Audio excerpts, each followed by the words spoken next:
Hi! இன்னைக்கு நம்ம அமரன் இந்த மூவியோட ரிவ்யூவை பத்தி தான் பார்க்க போறோம். இதை டைரக்ட் பண்ணது டைரக்டர் ராஜ்குமார் பெரியசாமி. இதுக்கு மியூசிக் ஜி.வி. பிரகாஷ். இதுக்கு சினிமாட்டோகிராஃபி சாய். இதை ப்ரொடியூஸ் பண்ணது ராஜ்குமார் பிலிம்ஸ் இன்டர்நேஷனல் ப்ரொடியூஸ் பண்ணிருக்காங்க.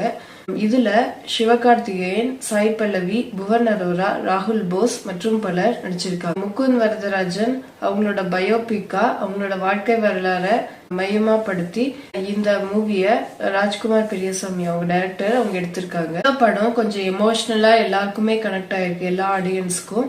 இதுல பாத்தீங்கன்னா சிவகார்த்திகேயன் நான் பார்த்த வரைக்கும் வேற படத்துல பார்த்த சிவகார்த்திகேயனுக்கும் இதுக்கும் ரொம்பவே டிரான்ஸ்பர்மேஷன் இருக்கு. ரொம்பவே நல்லா ஆக்ட் பண்ணிருக்காங்க. சாய் பல்லவி நல்லா தான் ஆக்ட் பண்ணிருக்காங்க. ஆனா அவங்க கொஞ்சம் ஓவர் ஆக்டிங் பண்ண மாதிரி எனக்கு தோணுது.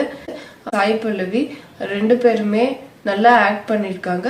இது அவங்க ரெண்டு பேர் வாழ்க்கைய இவங்க அப்படியே வாழ்ந்திருக்காங்க இந்த படத்துல, அப்படியே இதுல சொல்லலாம். சிவகார்த்திகேயன் சின்ன வயசுல ஆர்மி தான் தன்னோட ஆம்பிஷன் சொல்லிட்டு ஸ்கூல் படிக்கும் போதே அவங்க நினைச்சு, அப்புறம் பெரியவங்க ஆனாலும் ஆர்மி தான் ஆகணும்னு நினைச்சிட்டு அவங்களுக்கு வேலையும் கிடைக்குது.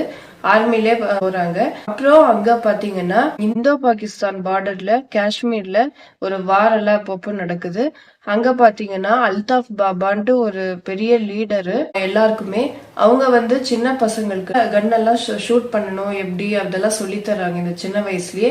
இதெல்லாம் பார்த்துட்டு சிவகார்த்திகேயன் இந்த மாதிரி பண்றாங்கன்னு சொல்லிட்டு அவங்கள முதல்ல கில் பண்ணணும், அப்பதான் எல்லாமே நார்மலா நடக்கும்னு நினைச்சிட்டு அவங்கள முதல்ல ஏதோ பிளான் பண்ணி சிவகார்த்திகேயன் அவங்க டீம் எல்லாம் சேர்ந்து கில் பண்றாங்க. அவங்களும் இறந்து போயிடுறாங்க.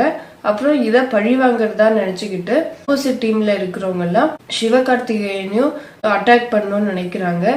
அப்புறம் கிளைமேக்ஸ்ல பாத்தீங்கன்னா அவங்களும் சிவகார்த்திகேயனும் தன்னோட பெஸ்ட கொடுத்து எல்லாம் நல்லா பண்ணணும் முடிக்கணும் அப்படின்னு தான் நினைக்கிறாங்க. அதுவும் எல்லாம் பண்றாங்க.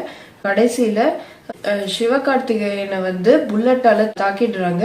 அப்புறம் அவங்களும் இறந்து போயிடுறாங்க. இந்த மாதிரி ஆனோடனே சிவகார்த்திகேயன் சாய் பல்லவிக்கே சொல்லிடுறாங்க, இந்த மாதிரி எனக்கு என்ன ஆனாலும் நீங்க அழக்கூடாது அப்படின்லாம் சொல்றாங்க. சாய் பல்லவி ரொம்ப அழுறாங்க. அப்புறம் லாஸ்ட்ல அவங்க சொன்னதுனால அழுகைய கண்ட்ரோல் பண்ணிட்டு அவங்க இருக்கிறாங்க. அப்புறம் சிவகார்த்திகேயனுக்கு அசோக் சக்ரா அவார்டு தராங்க. ஏன்னா இவ்வளோலாம் அவங்க சாதிச்சு இருக்காங்க அங்கே தனியா இருந்துன்னு சொல்லிட்டு சிவகார்த்திகேயனுக்கு அந்த அவார்டு தராங்க. அவங்க இல்லாததுனால சாய் பல்லவிக்கு அவங்க சார்பா இந்த அவார்டு வாங்கிக்கிறாங்க.